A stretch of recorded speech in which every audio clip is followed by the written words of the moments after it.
Hello friends, today we will be discussing about stiff shoulder. Stiff shoulder is a very common problem. So we all see in our clinical practice. So stiff shoulder is also called as an adhesive capsulitis in our language. So and it is a very common problem in your clinical day-to-day practice. You will be seeing a lot of patients who are suffering from stiff shoulder or frozen shoulder. Now, if you talk about overall stiff shoulder can be a primary stiff shoulder or a secondary stiff shoulder. A primary stiff shoulder is basically an idiopathic sort of a stiff shoulder, and a secondary stiff shoulder is due to some cause. Some cause may be due to any injury, like if your patient has a rotator cuff tear and then he becomes stiff, that is called as a secondary stiff shoulder, or because of some fractures like injury, or it is after some sort of surgery. So some surgery is performed, some plating is performed, some joint replacement is performed, and after that the shoulder becomes stiff. That is adhesive capsulitis. So it can be a primary one. Now this primary stiff shoulder or idiopathic stiff shoulder is also increased in some metabolic conditions. So it's related to metabolic disorders. So it will be seen more often in patients who have diabetes, who have hypothyroidism, and who have lipid disorders. So if there is a patient in which you cannot identify a cause, it is better to get these three investigations done: a blood sugar, a thyroid, and a lipid profile. And usually I also advise a HbA1c, so it will give you a long-term sugar control of the patient. So this is the basic workup, metabolic workup that is required. After that, we also always do an X-ray of the patient, because the X-ray will tell in some of these patients you might have a osteoarthritis of the shoulder, which actually presents as a adhesive capsulitis. So X-ray of shoulder is must before establishing a diagnosis of a pure adhesive capsulitis. So it's very common that primary osteoarthritis is treated as a adhesive capsulitis. So you need to rule out with an X-ray. Now once the X-ray is normal and the patient is having difficulty in movement or stiffness, you need to see two things. You need to see the active motion of the patient and the passive motion of the patient. If the patient's active motion is equivalent to passive motion of the patient, so if the patient is not able to lift the shoulder up, and if you try and you are not able to lift the shoulder up, it is usually suggestive of a stiff shoulder or a adhesive capsulitis. If the patient's active motion is not there, but passively you are able to move it, then it is more of a weakness, and this may be because of a rotator cuff disorder or a rotator cuff pathology. So this is a very important thing. You need to assess both the active motion of the patient in all the direction and the passive range of motion in all the direction, again before establishing a diagnosis of an adhesive capsulitis. Now once you have established this diagnosis, occasionally you might be interested in doing a MRI scan, because as I said, in some patients it may be a secondary adhesive capsulitis due to a cuff tears injuries. So, but this is not compulsory. So MRI is an optional thing. You might not need to require MRI in all of the patients. Now, as far as the treatment is concerned, the initial treatment for any form of adhesive capsulitis is a conservative treatment, which includes physiotherapy, exercises. You can give a therapeutic exercises, mobilization, and you can do what is called as a aggressive rehabilitation for these patients.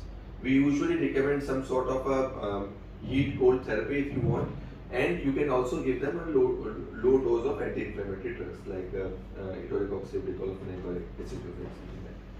And then you mobilize it accordingly. And here both active and passive mobilization are important.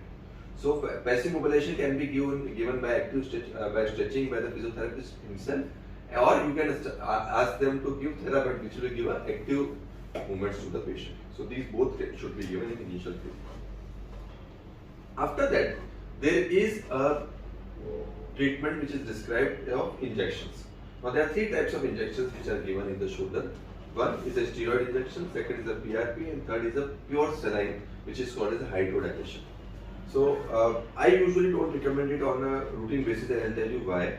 But basically, steroid injection will reduce the inflammation. PRP injections will increase the healing, and hydrodilation is basically you inject the shoulder with a pressurized saline with an aim to break the adhesions and dilate the capsule. So these are the three pre-operative things which can be advised to the patient.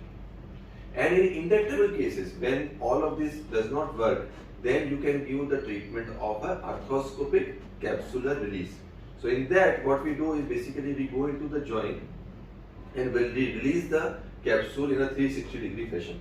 So that will increase the motion of the shoulder and that will increase the movement of the shoulder in all the directions. So that is called as a capsular release. That is called as a 360-degree capsular release. Now there are two modalities. This is a little bit advanced, but there are two modalities. You can do it in an intra-articular way, and occasionally if the shoulder is very tight, you can do it in an extra-articular way. So in extra-articular way you go, because sometimes the shoulder joint is so tight that you are not be able to negotiate your scoping.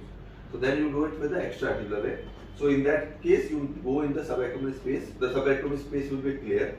You clear the subacromial space, remove all the bursa, and then go inside the joint through the subacromial space via the rotator interval. So this is an advanced cases in very intractable, very tight shoulders. You can do it. And after these procedures, these arthroscopic arthrolysis surgery, you can start them on very fast mobilization. So we need to start them on aggressive physiotherapy just after we finish our treatment. So this is very important, aggressive physiotherapy. And the other thing is we always give a block. So there is an interscalene block which is given in these patients, which will make the post-op physiotherapy smooth and simple. And from the second day onwards, we need to start them on very aggressive physiotherapy.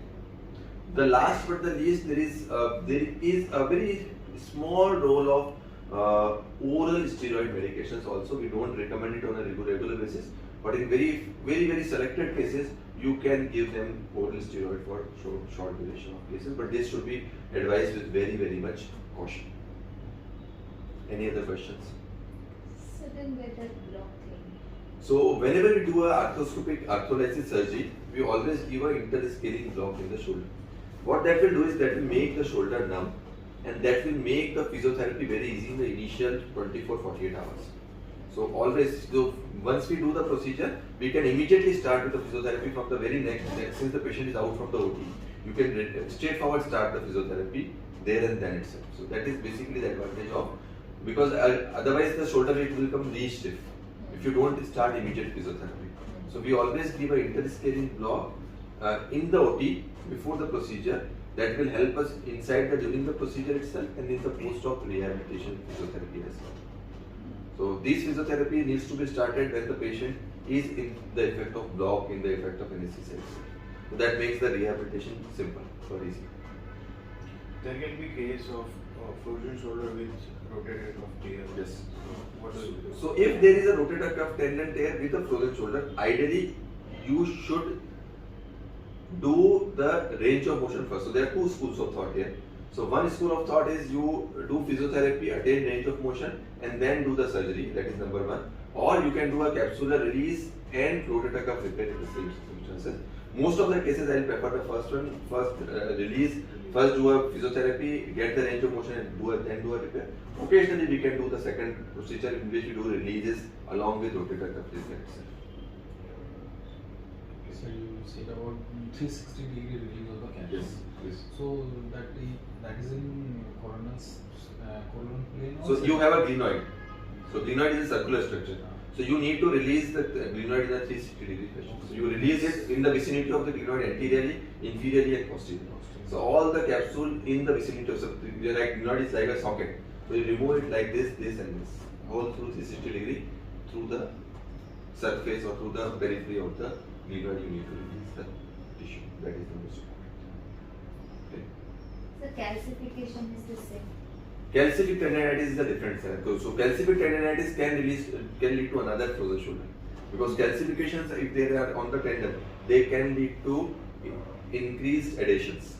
So in that case, we need to do removal of calcification along with capsular release. So the Namrata from more being Yes. So we need to, in her case, what we do is we did release of the capsule along with removal of calcium. So that removal of calcium deposit is important because that is the causative agent for adhesive capsulitis and for inflammation.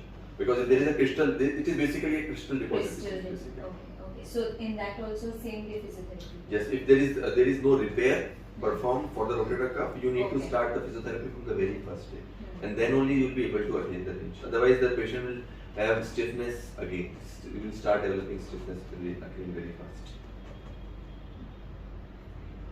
So in cases when you are repairing there is frozen adhesive capsulitis around suppressed venous STA.